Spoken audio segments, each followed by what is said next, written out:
Salut tout le monde, j'espère que vous allez aussi bien que moi. Aujourd'hui dans les délices de Priscille, nous allons cuisiner du coquille, qui est un nouveau plat américain mais très prisé par tout le monde. Franchement, qui n'aime pas le coquille. Alors nous suivrons les étapes de la préparation de suite après le générique.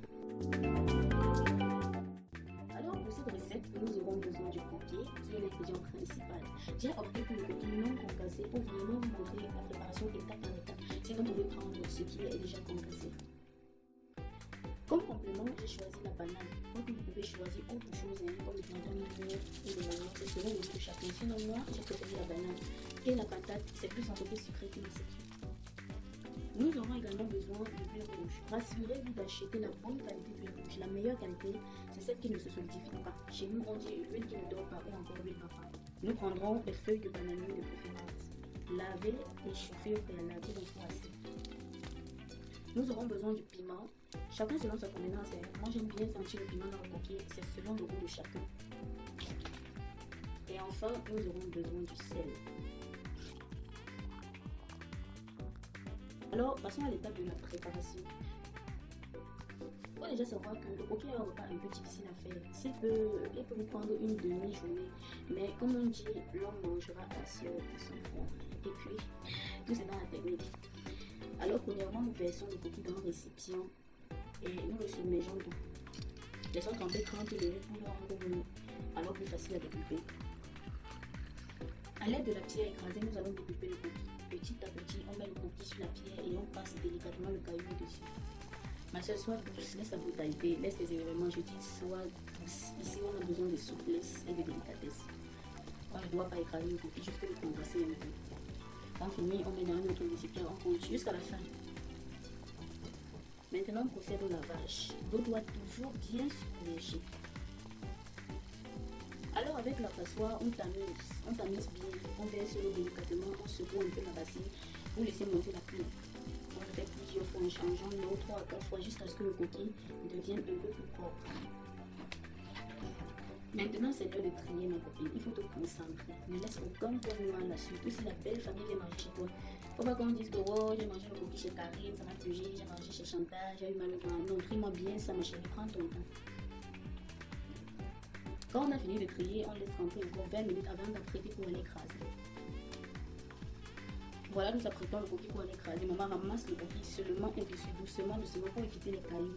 Ne renverse pas dans la passoire pour tamiser, non. Il faut ramasser en évitant les cailloux du fond. Ensuite, nous rajoutons du piment. Chacun a sa convenance, mon chéri. Si ton homme ou tes enfants ne supportent pas le piment, ne mets pas beaucoup. Moi, j'aime le piment, surtout je me pose que ça va qui dans le coquille. Donc, je mets beaucoup. Puis, je m'en vais écraser. Question de bien faire par le goût pour avoir une belle texture stylistique. Je verse l'huile dans une poêle chaude et tourne juste pendant 40 secondes. Pour 4 boîtes de coquille, on peut utiliser 1 litre d'huile. Je mets l'eau du coquille au feu, je mets beaucoup parce qu'une partie va me servir à tout le coquille. Maintenant, c'est l'heure de couler. Ma chérie, ici tu dois me montrer tes talents pour nous moi correctement ce coquille. Et dans les deux sens, c'est pour avoir une texture un peu spongieuse là, mais pas trop, hein, oui, parce que c'est trop serré. Je verse l'huile dedans. Moi j'aime bien quand il y a assez d'huile. Pardon ma copine, regarde pas ton mariage, pas pour beaucoup d'huile. Je dis encore, chacun selon sa convenance. Il faut encore bien tourner en mode professionnel. On tourne très bien. Ok, élégance culinaire, ça. On ajoute un peu de sel et on tourne encore. Nous prenons une partie de l'eau chaude. Le reste nous aidera à la cuisson. On va diluer cette eau. Elle doit être tiède. On ajoute un peu dans notre coquille. Assurons-nous que le coquille n'est pas trop léger. On ajoute le sel jusqu'à ce que ça suffise. On tourne encore un peu. Donc, au fond de la marmite, nous mettons les feuilles comme cela. Pour ne pas que les boules soient en contact direct avec nous. Sinon, c'est un coquille où on ne comprend pas. On prend les feuilles, on place bien dans un bol. Ma chérie, fait posément. Ne nous déchire pas les feuilles. Maintenant, pour ne pas que le coquille colle sur les feuilles, on va essuyer les feuilles avec un peu d'huile.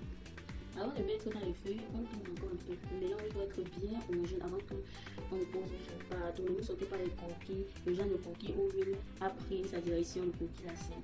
Voilà, donc on attache doucement mais bien. On peut attacher avec n'importe quelle corde, ce qui sera assez solide pour assurer la cuisson.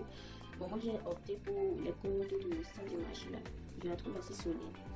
Donc là, on dépose doucement la boule dans la marmite. Il faut bien placer ma chérie. On ne doit pas entrer la pluie On ferme la marmite et on met au feu, on épluche nos compléments. À la manière du ménage, on ajoute la fin de la cuisson au-dessus des boules. On va laisser cuire en ajoutant encore de temps en temps de l'eau dans la marmite. Maman et la marmite à point, maman, ça donne envie. Notre repas est prêt, on peut enfin le déguster. Ouais, regardez la forme, la texture, la couleur, le côté a bien réussi. Ouais, la beauté culinaire du plat. La vapeur seulement donne le vertige. Merci d'avoir partagé avec moi cette recette. Laissez des pouces en l'air parce que je sais qu'elle vous a plu. Commentez, partagez, activez la cloche de notification pour ne manquer aucune de nos recettes. Sur ce, je vous dis à très bientôt.